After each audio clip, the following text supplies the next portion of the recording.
Bismillahirrahmanirrahim. We are going to start a new topic, which is the thermodynamics, and some learning objectives are mentioned over here. So, by the end of this section, you will be able to define a thermodynamic system, its boundary, and its surroundings. Differentiate between different types of thermodynamic systems and their properties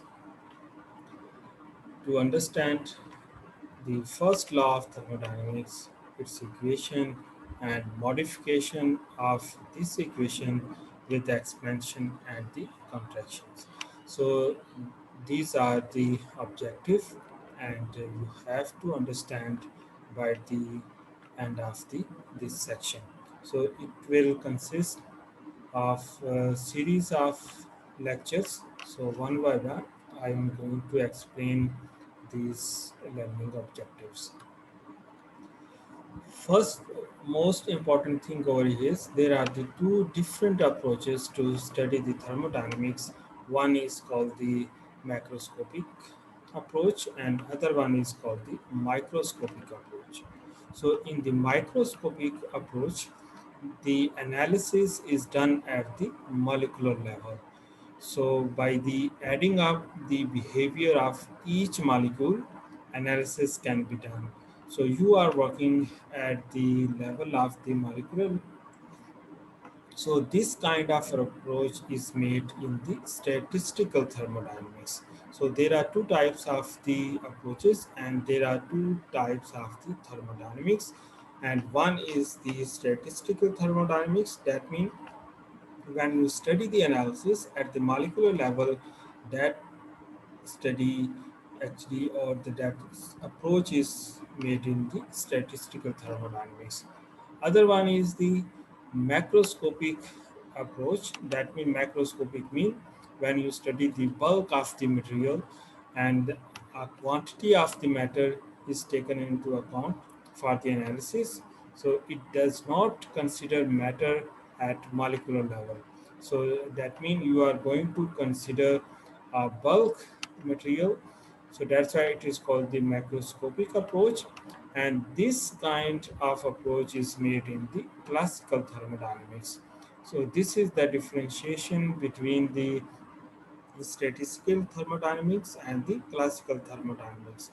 And our topic of our concern in this lecture is the classical thermodynamics. We are going to discuss the classical thermodynamics in this lecture.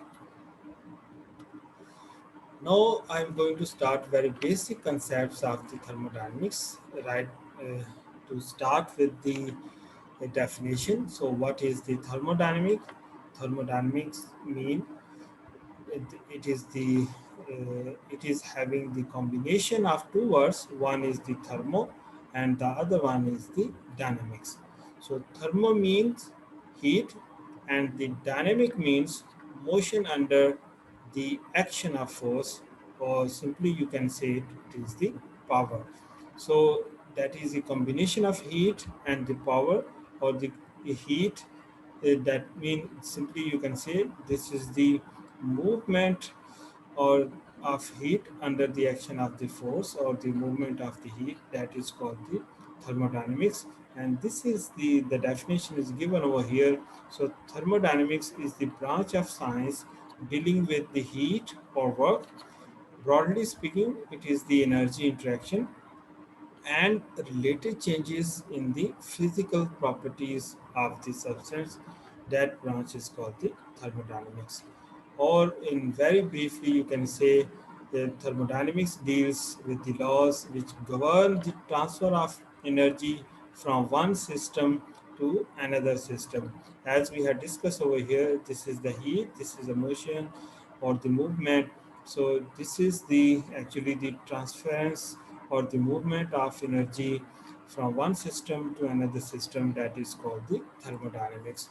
So later on we will discuss about the what is the system and its related other definitions. So another important difference is over here is what is the difference between the heat and the temperature, or what the energy and the temperature. So some pictures are given over here. This is the heat mean if you have high temperature or the low temperature. So this is the flow of heat or energy due to the difference in temperature, and it will travel from a high temperature to the low temperature, that is called the heat. And what is the temperature? Temperature, again, this is the low temperature, this is the high temperature. What we are going to say, this is the low temperature, that is the particle are moving very slow, and in the high temperature the particles are moving fast. So that means it is the measure of average kinetic energy of the substance particle as they move, and this is called the temperature. So with the or simply you can say this is the measure of the coldness or the hotness, that is called the temperature, and this is the heat. Another differentiation over here to understand more clearly what is the difference between the heat and the temperature. So heat, again, it is a form of energy which flows from a hotter region to a cooler region. So that means then you can say this is the heat by definition. And what is the temperature? This is the degree of hotness and the coldness of a body, that is called the temperature.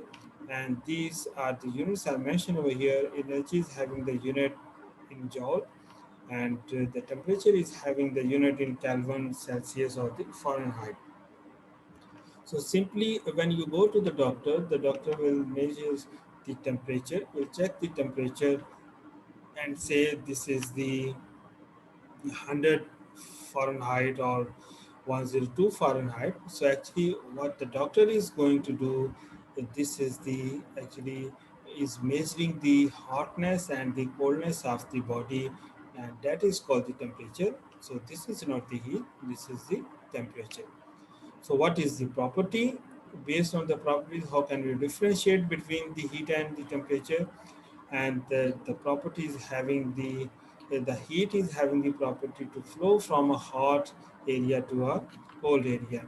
So this is the temperature increases when it is heated, and there is a decrease in temperature when it is cooled. So these are the properties on which you can differentiate between the heat and the temperature. So these are very basic definition, and you have to understand, because this way we are going to apply in the coming lectures. So again, what is happening with the change in temperature and the energy, and actually it is the heat of transformation, the transformation of heat from one state to the another state, which is going to change the state from the solid to liquid and the liquid to the gas. And what is mentioned over here, this is the increase in temperature. Starting from here, there is an increase in temperature, energy is going to increase. So when you give the temperature to the body, so of course you are going to increase the heat or the energy of the system. So what is happening over here, when you increase the energy, then by applying the temperature, so the solid is converted into the liquid. That means the now this is the state of the matter. Let's suppose this is solid in the ice, and when it absorb the energy, and it is going to be melted, and it's converted from the solid to the liquid. So this process is called the melting, and simultaneously you can cool down the body by releasing the energy out of the system, and this is called the freezing. And at this this is the region which is called the heat of fusion, or you can say this is the phase change. The phase is changing from the solid to liquid, or the liquid to the solid, by the terms melting and the freezing. And now if you further increase the temperature, So the liquid is going to be evaporated and converted into the gas. So by increasing the temperature, or you can say by increasing the heat, by by giving the heat to the system, the solid is converted into the liquid, and that process is called the evaporation. And the reverse process is called the condensation. When the vapors condense, they are going to be converted into the liquid, and this process is called the condensation process. And again, this is the constant region where there is no increase in the temperature, and but there is increase in the energy. That means to transfer the one phase, one state of matter to another state of the matter. So in when there is the a phase is going to be changed, then there is a constant temperature is there. Let's suppose if it is the boiling of water, so boiling of water will remain the constant at the 100 degrees Celsius. So temperature is not going to change, but you are going to give the energy actually going to convert the liquid into the gaseous. And this is about the transformation of the heat. Now, in the definition, in the previous definition, we have mentioned over here, this is the transference of energy from one system to another system. That is the thermodynamics. So here I'm going to explain what is a system and the associated terms with the system. So system is a region or space under the study. So, or you can say it is any part of a universe or chemical reaction under study, because in chemistry we study the chemical reaction, and you can say the chemical reaction which is under the study, this is called the system. And a very good picture is mentioned over here. Let's suppose your space or the study region is this, then this is called the system. So, and what is the surroundings?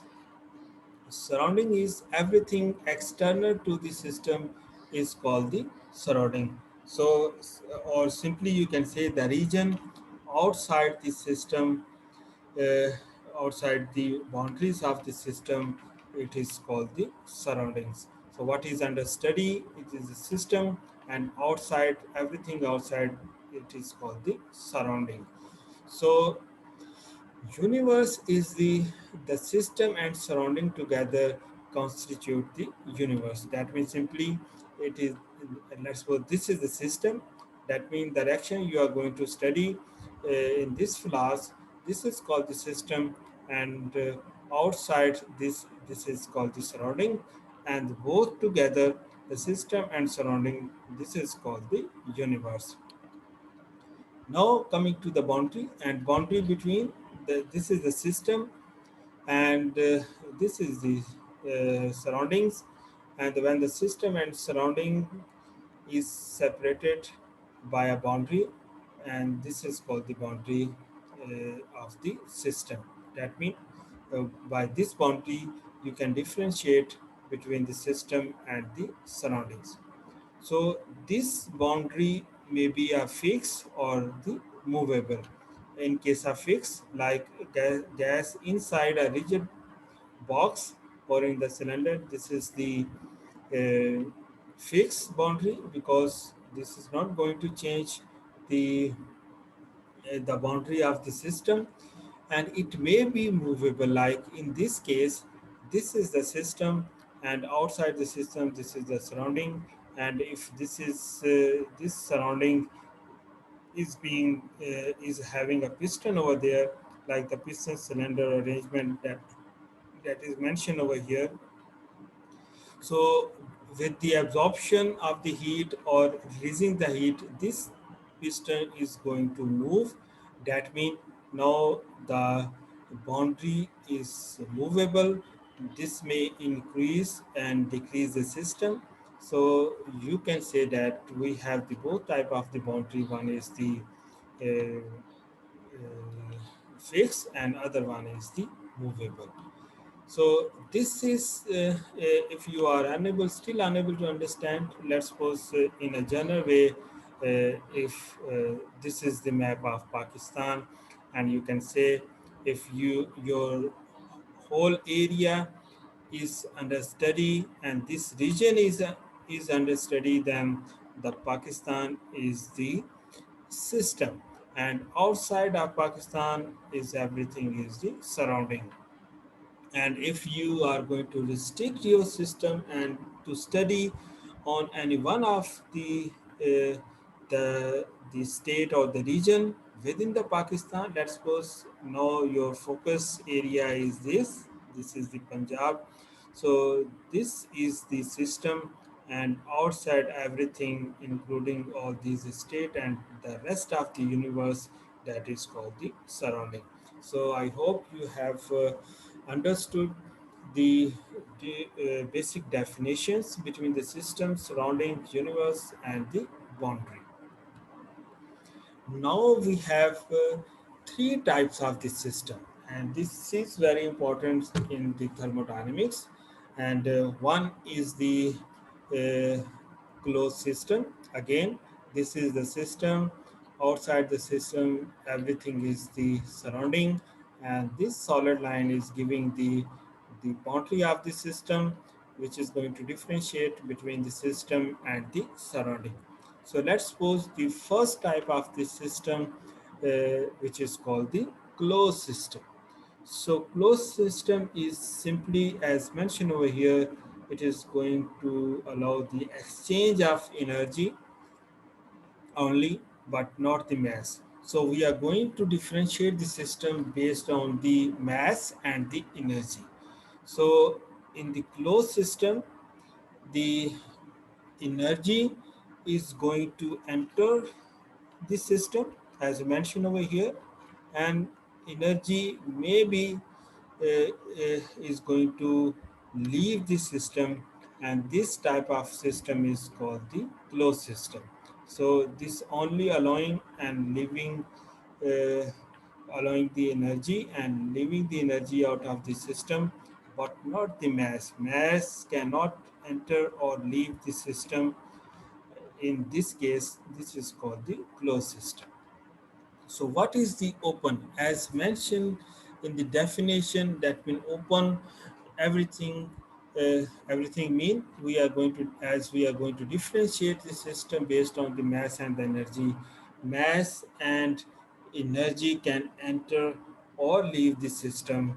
As mentioned over here, energy can be enter, energy can be out, mass can be enter or in to the system, and mass can be out from the system, and this kind of system is called the open system. And third one is the isolated system. That means this is a system is having a boundary, and this is what about the surroundings, and opposite to the open system, no mass and energy can enter into the system, which is called the isolated system. So there is no exchange of mass and there is no exchange of energy in the system. That means no energy and mass can enter or leave the system, and this system is called the isolated system. As mentioned with this, the name of the system, it is isolated. That means it is isolated from any of the exchange of the energy and the mass. So these are the three types of the system.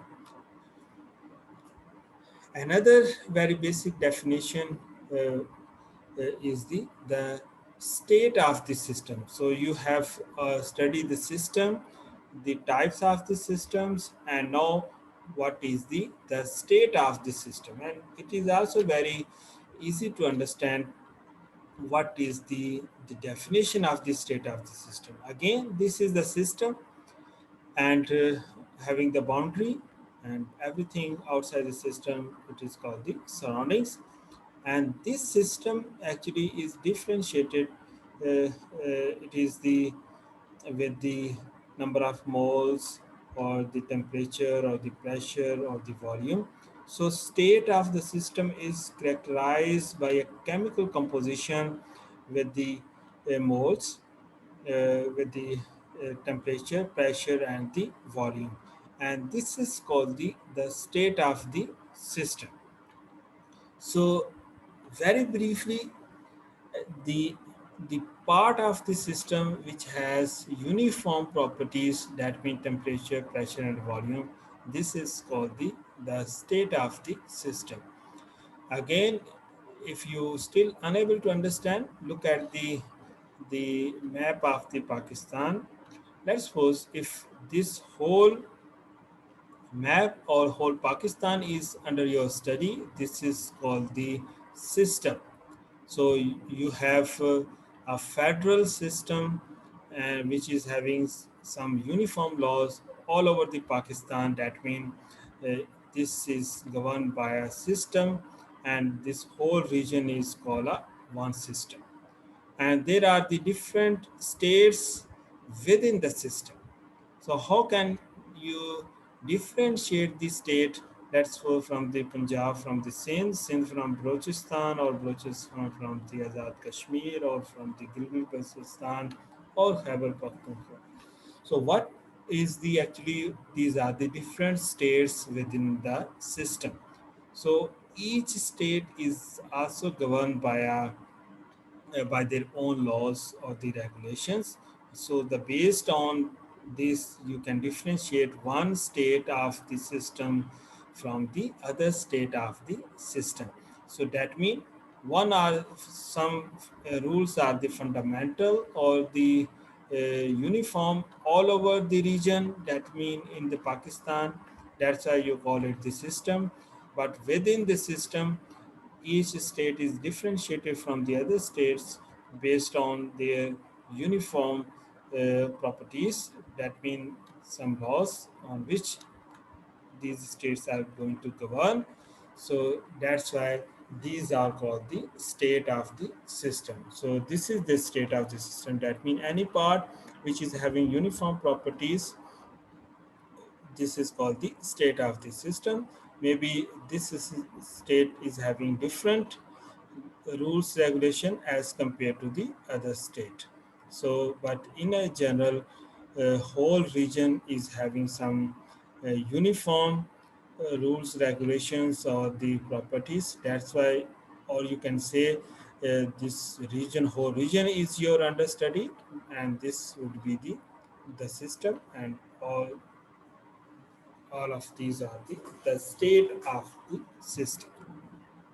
So this is all about this lecture, and please watch the next video to know the other learning objective under the heading of the thermodynamics.